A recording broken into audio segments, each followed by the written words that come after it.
সবাইকে শুভ দীপাবলির শুভেচ্ছা, ভালোবাসা ও অভিনন্দন।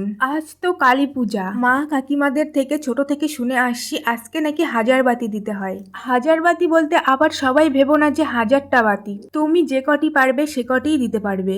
আর এই 1000 বাতি দিতে দিতে আমার অবস্থা তো একেবারেই খারাপ হয়ে গেছে।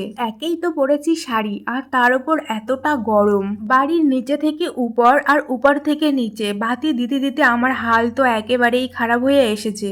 যাই হোক, তোমরা কিন্তু জানিও যে আমি দিওয়ালির ভিডিওগুলো পোস্ট করছি, তোমাদের ভালো লাগছে কি খারাপ লাগছে, কোনটা খারাপ হয়েছে কোনটা ভালো হয়েছে তোমরা প্লিজ কমেন্টে জানিও। এখন দোতলার ঘরগুলোতে বাতি দেওয়া কমপ্লিট হলো, আর আমি এখন যাব আমাদের ছাদে। আমি বিকালে সব বাতিগুলো বসিয়ে রেখেছিলাম, আর এই সন্ধ্যার টাইমে এসে সব বাতিগুলো জ্বালিয়ে দিচ্ছি। অনেকেই আমাকে কমেন্ট করছো যে দিদি বারাসাত ঠাকুর দেখতে এসো, কিন্তু বারাসাত আমাদের বাড়ি থেকে অনেকটা দূর, যেতে হলে দিনের বেলা যেতে হবে, না হলে রাতের বেলা গেলে হয় গাড়ি পাবো না, না হলে ট্রেন পাবো না, এরকমই হবে।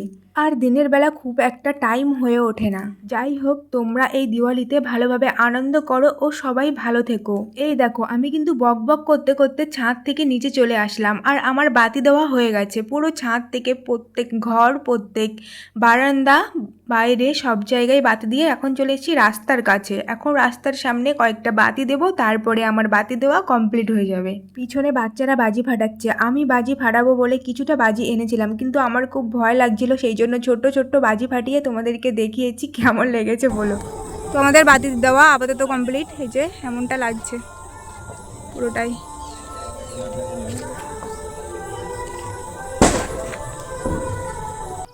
তো আমার বাতি দেওয়া আপাতত কমপ্লিট, এই যে এখন এমনটা লাগছে আমাদের ঘরটা। ঠিক